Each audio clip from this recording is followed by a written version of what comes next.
ఆంధ్రప్రదేశ్ రాజకీయాల్లో ఇప్పుడు ఒకే ఒక్క ప్రశ్న పెను ప్రకంపనలు సృష్టిస్తోంది. ఆ ఒక్క ప్రశ్న చుట్టూనే మొత్తం రాష్ట్ర రాజకీయ భవిష్యత్తు ఆధారపడి ఉందనేంతగా చర్చ జరుగుతోంది. అవును, మాజీ ముఖ్యమంత్రి వైఎస్ జగన్మోహన్ రెడ్డి అరెస్ట్ అవుతారా? ఈ ప్రశ్న ఇప్పుడు ఏపీ పాలిటిక్స్లో ఒక తుఫాన్లా మారింది. సరే, ఈ చర్చ వెనుక ఉన్న వాస్తవాలేంటో కాస్త లోతుగా చూద్దాం. దీన్ని మనం కేవలం ఏదో సోషల్ మీడియాలో వస్తున్న రూమర్గా కొట్టిపారేయలేం. ఎందుకంటే ఈ చర్చ ఇప్పుడు బయటకంటే కూడా వైఎస్ఆర్సీపీ వర్గాల్లోనే చాలా సీరియస్గా జరుగుతుందట. దీనికసలు కారణం ఢిల్లీలో మారుతున్న పరిణామాలు, అక్కడి నుంచి వస్తున్న సిగ్నల్స్ అనే చెప్పాలి. అసలు ఈ అరెస్ట్ అనే మాట ఎక్కడ మొదలైంది? దీని మూలాలన్నీ ఢిల్లీలోనే ఉన్నాయి. కేంద్ర ప్రభుత్వం నుంచి, ముఖ్యంగా బీజేపీ హైకమాండ్ నుంచి వస్తున్న సిగ్నల్స్లో చాలా స్పష్టమైన మార్పు కనిపిస్తోందని పొలిటికల్ అనలిస్టులు గట్టిగా నమ్ముతున్నారు. ఇటీవల పార్లమెంటు సమావేశాలప్పుడు ప్రధాని మోడీ ఏపీ, తెలంగాణ ఎంపీలతో ప్రత్యేకంగా కలిశారు.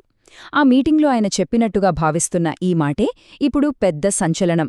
సోషల్ మీడియా వేదికగా జరుగుతున్న విష ప్రచారాన్ని అడ్డుకోండి.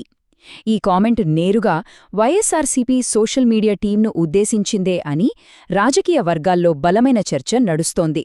ఇది బీజేపీ వైఖరిలో వస్తున్న మార్పుకు మొదటి బలమైన సంకేతంగా చాలామంది చూస్తున్నారు. సరే, ఢిల్లీ వైఖరిలో ఇంత పెద్ద మార్పు రావడానికి కారణమేంటి? సింపుల్గా చెప్పాలంటే 2024 ఎన్నికల తర్వాత ఆంధ్రప్రదేశ్లో పూర్తిగా మారిపోయిన రాజకీయ సమీకరణాలే. ఈ మార్పు జగన్ రాజకీయ భవిష్యత్తును నిర్ణయించేంత పవర్ఫుల్ అని చెప్పొచ్చు. ఒక్కసారి ఈ టైంలైన్ని గమనిస్తే మనకే ఒక క్లారిటీ వస్తుంది. 2019 నుంచి 2024 వరకు కేంద్రంలో బీజేపీకి వైఎస్ఆర్సీపీ ఒక రకంగా పెద్ద సపోర్ట్. రాజ్యసభలో చాలా కీలకమైన బిల్లులు పాసవ్వడానికి వాళ్ళ మద్దతు బీజేపీకి చాలా అవసరమైంది. కానీ 2024 ఎన్నికల తర్వాత సీన్ మొత్తం రివర్స్ అయింది. ఏపీలో టీడీపీ, జనసేన, బీజేపీ కూటమి అధికారంలోకి వచ్చింది. ఇప్పుడు చంద్రబాబు నాయుడు ఎన్డీఏ ప్రభుత్వంలో ఒక కీ పార్ట్నర్. కాబట్టి ఇక్కడ మనం అర్థం చేసుకోవాల్సిన కీలకమైన విషయమేంటంటే, గతంలో బీజేపీకి వైఎస్ఆర్సీపీ మద్దతు అనేది కేవలం ఒక వ్యూహాత్మక అవసరం. కానీ ఇప్పుడు టీడీపీ రూపంలో వాళ్లకు డైరెక్ట్గా నమ్మకమైన ఒక మిత్రపక్షం దొరికింది.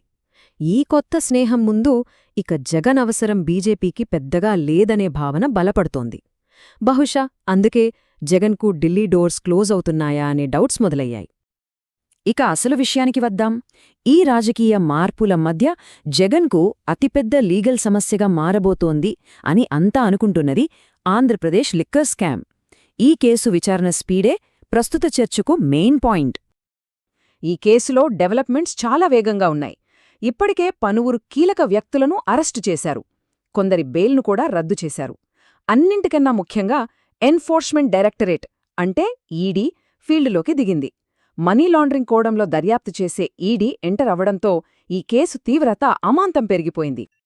పొలిటికల్ సర్కిల్స్లో ఇంకా చెప్పాలంటే దర్యాప్తు సంస్థల వర్గాల్లో కూడా ఇప్పుడొక మాట గట్టిగా వినిపిస్తోంది. అదే, అన్ని దారులు బిగ్ బాస్ వైపే చూపిస్తున్నాయి అని. అంటే ఈ స్కామ్ వెనుక ఒక పెద్ద తలఖాయ ఉందని, దర్యాప్తు ఆ దిశగానే వెళ్తోందనే ప్రచారం జోరుగా సాగుతోంది. మనం ఢిల్లీ లిక్కర్ స్కామ్లో కేజ్రీవాల్ ఎలా ఇరుక్కున్నారో చూశాం. ఇప్పుడు ఏపీ లిక్కర్ స్కామ్ ప్రభావం అంతకంటే సీరియస్గా ఉంటుందని విశ్లేషకులు అంటున్నారు. మిగతా కేసుల నుంచి ఎలాగోలా బయటపడినా ఈ లిక్కర్ స్కామ్ కేసు ఉచ్చునుంచి జగన్ బయటపడటం చాలా కష్టం అనే అభిప్రాయం బలంగా వినిపిస్తోంది. ఒకవైపు ఇలా లీగల్ ప్రెషర్ పెరుగుతుంటే, మరోవైపు రాజకీయంగా కూడా జగన్ ఒంటరి అవుతున్నారనే ప్రశ్న వస్తోంది. ఢిల్లీలో ఆయనకు సపోర్టు కరువవుతోందనడానికి కొన్ని ఉదాహరణలు కూడా కనిపిస్తున్నాయి. గత కొన్ని నెలలుగా కేంద్ర హోంమంత్రి అమిత్ షా అపాయింట్మెంట్ కోసం జగన్ ప్రయత్నించినా అది దొరకలేదని వార్తలొచ్చాయి. కనీసం తన పార్టీ ఎంపీల ద్వారానైనా ప్రధాని మోడీ అపాయింట్మెంట్ కోసం ప్రయత్నాలు చేస్తున్నా ఢిల్లీ నుంచి ఎలాంటి పాజిటివ్ రెస్పాన్స్ రావడం లేదట. ఇవన్నీ జగన్ రాజకీయంగా ఐసోలేట్ అవుతున్నారనే వాదనకు బలం చేకూరుస్తున్నాయి. సరే, ఇన్ని పరిణామాల మధ్య అసలు వాస్తవమేంటి? అరెస్టు నిజంగా జరగబోతోందా, లేకపోతే ఇదంతా కేవలం పొలిటికల్ ప్రెషర్లో ఒక భాగమా? ఒక్కసారి ఫ్యాక్ట్స్ను నిష్పక్షపాతంగా చూద్దాం. ఇక్కడ మనం 2 విషయాలను స్పష్టంగా వేరుచేసి చూడాలి. ఒకటి పొలిటికల్ నెరేటివ్ అంటే రాజకీయ కథనం. రెండోది లీగల్ ప్రాసెస్ అంటే న్యాయ ప్రక్రియ.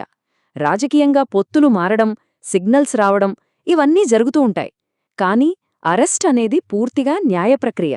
సరైన ఆధారాలు ఉంటేనే దర్యాప్తు సంస్థలు ముందుకు వెళ్తాయి. ఆ తర్వాత కోర్టు నిర్ణయం తీసుకుంటుంది.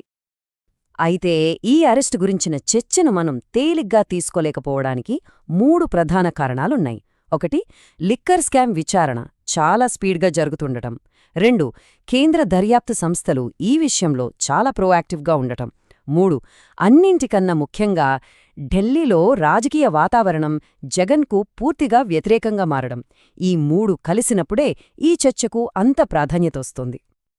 కాబట్టి రాబోయే రోజులు ఆంధ్రప్రదేశ్ రాజకీయాలకు అత్యంత కీలకం కానున్నాయి. ఒకవైపు వేగంగా కదులుతున్న దర్యాప్తు చక్రాలు, మరోవైపు పూర్తిగా మారిపోయిన రాజకీయ సమీకరణాలు. ఈ నేపథ్యంలో ఇది నిజంగా చట్టపరమైన ముగింపవుతుందా లేక కేవలం తీవ్రమైన రాజకీయ ఒత్తిడిగానే మిగిలిపోతుందా ఆలోచించాల్సిన విషయమే.